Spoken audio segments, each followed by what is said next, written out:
మూడు మైళ్ళు మాపుకొచ్చినట్టయితే తప్పుగా తెరుస్తాను. నీ యొక్క మెడలో తాలి కట్టి నా యొక్క భార్య కింద సేకరిస్తానమ్మా. ఆ మాటలు ఆలకించిన జగన్మాత బాల సుందరంగా పారిపోతున్నట రాబడి బాణాలు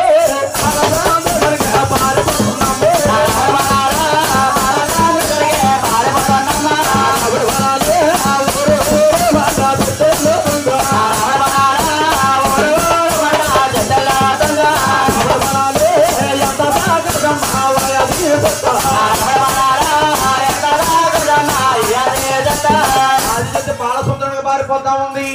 బాలసుందరం గారు ఎక్కడ కూడా గంగాదేవి కనపడుతుంది కదా ఆదిశక్తికి. అప్పుడు మహానుభావుడు 7 శిలకలను ఎదిరింది. గంగాదేవుడు అంటున్నాడు, ఏమని? ఓ ఈ గంగా, నా తల్లి నీ సన్నిధి తానానికి వస్తుంది. నా తల్లికి దొరకకుండా దూరంగా పారిపో గంగా. అప్పుడు గంగాదేవి అంటుంది, నాయనా నీ తల్లి ఆకాశానికి గోపెదము కొండలన్నీ గుండా పెళ్లి చేసుకుంటా వస్తుంది. నీ తల్లిని కాదని, ఎక్కడ పారిపోయా తల్లిని కాదని, ఎక్కడ దాక్కున్నాయా? అలాగనగానే ఎక్కడ పైకి లేచి గంగాదేవితో శివగాహన వాడతారట. ఎలాగా? శివుడు లేసేయడం మా చంపయ్యలో వాడేడు చంపయ్యరా. శివుడు లేసేయడం మా చంపయ్యలో వాడేడు చంపయ్యలో.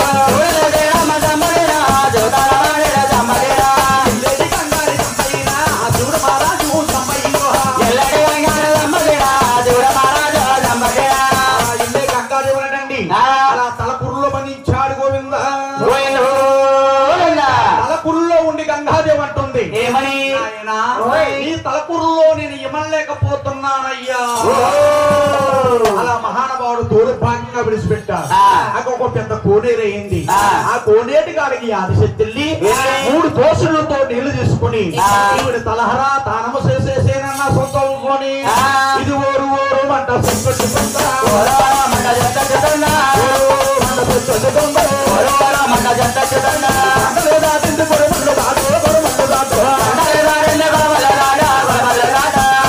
దగ్గరకు వచ్చింది. శంకరుని అంటా ఉంది, ఏమని? నాయన నేను 7 సంవత్సరాల బాల సంవత్సరాల తాను చేసి వచ్చాను అలాగా. నాయన నన్ను పొందు నాయన. అప్పుడు శంకరుడు అంటున్నాడు, ఏమని? అమ్మా నేను చూస్తే భూమిలోకున్నాను, నువ్వు చూస్తే ఏ తల్లి పడుకున్నావు.